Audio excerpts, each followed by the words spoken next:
Pasta না সেদ্ধ করে একদম restaurant style white sauce pasta বাড়িতে খুব সহজভাবে বানিয়ে ফেলুন। দেখে নিন আমি কীরকমভাবে বানিয়েছি। ভিডিওটা প্রথম থেকে লাস্ট পর্যন্ত দেখার অনুরোধ রইল।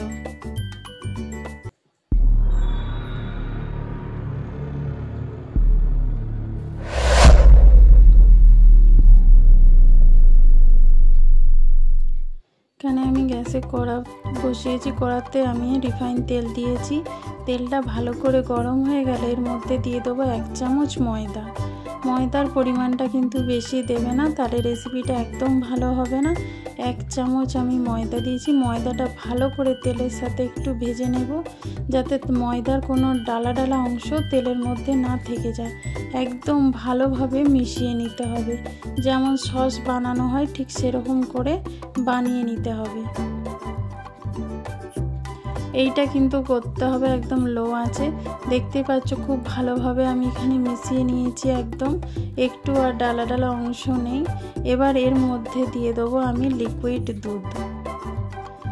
কত সুন্দর লাগছে, এটা একদম সসের মতন হয়ে গেছে। এবার এর মধ্যে দিয়ে দিচ্ছি আমি 1 বাটি দুধ। এটা গরম দুধ, আগে থেকে গরম করা ছিল, সেই দুধটা এখানে আমি দিয়ে দিলাম। এবার ভালো করে আমি মিশিয়ে নিচ্ছি। ময়দাটা যে বানিয়েছিলাম হোয়াইট সসটা, সেটার সাথে দুধটা ভালো করে মিশিয়ে নিচ্ছি। এটা ভালো করে মিশিয়ে না নিলে ময়দাটা ডালা ডালা হয়ে যেতে পারে, সেই জন্য ভালো করে মিশিয়ে নিতে হবে। এর মধ্যে আমি আরও হাফ বাটি দুধ আমি অ্যাড করলাম। টোটাল 1.5 বাটি দুধ আমি এখানে দিয়েছি।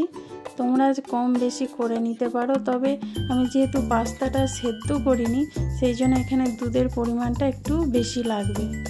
এবার দুধের মধ্যে দিয়ে দিচ্ছি জাস্ট সামান্য একটু নুন। অল্প করে একটু নুন দিয়ে দেবো। নুনটা দুধের সাথে ভালো করে মিশিয়ে নেব।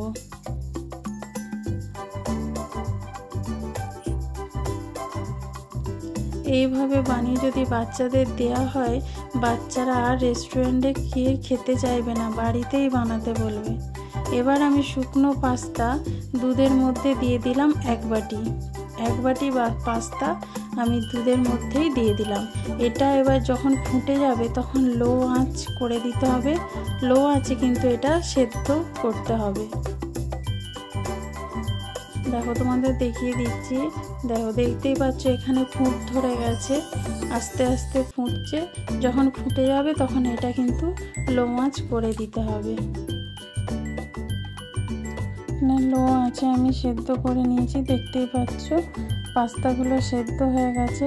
পাস্তাগুলো কিন্তু একটার সাথে একটা একদমই লেগে যায়নি। যেহেতু আমি এখানে তেল দিয়েছিলাম হোয়াইট সস পাস্তাটা বানানোর জন্য, দুধের মধ্যে যেহেতু তেলটা মিশে গেছে, সেই জন্য পাস্তাগুলো একদম একটার সাথে একটা লেগে যায়নি। দেখতেই পাচ্ছ পুরো ঝরঝরে পাস্তাটা হয়েছে আর একদম সেদ্ধ হয়ে গেছে। আর এই দুধটা পুরো শুকনো হয়ে যাওয়ার জন্য পুরো ক্রিমি ক্রিমি ভাব হয়ে যাবে, একদম পুরো আলাদা করে আর হোয়াইট সস মেশাতে লাগবে না। এবার এর মধ্যে দিয়ে দিচ্ছি কিছুটা চিলি ফ্লেক্স। তোমরা ঝালটা তোমাদের পছন্দ মতো দিয়ে দেবে। এখানে দিয়ে দিচ্ছি অল্প করে চিলি ফ্লেক্স। তারপরে দিয়ে দেবো হাফ চামচের মতো গোলমরিচের গুঁড়ো। গোলমরিচের গুঁড়ো দিয়ে দিলাম। এখানে 1 চামচের মতো দিয়ে দিচ্ছি অরিগ্যানো।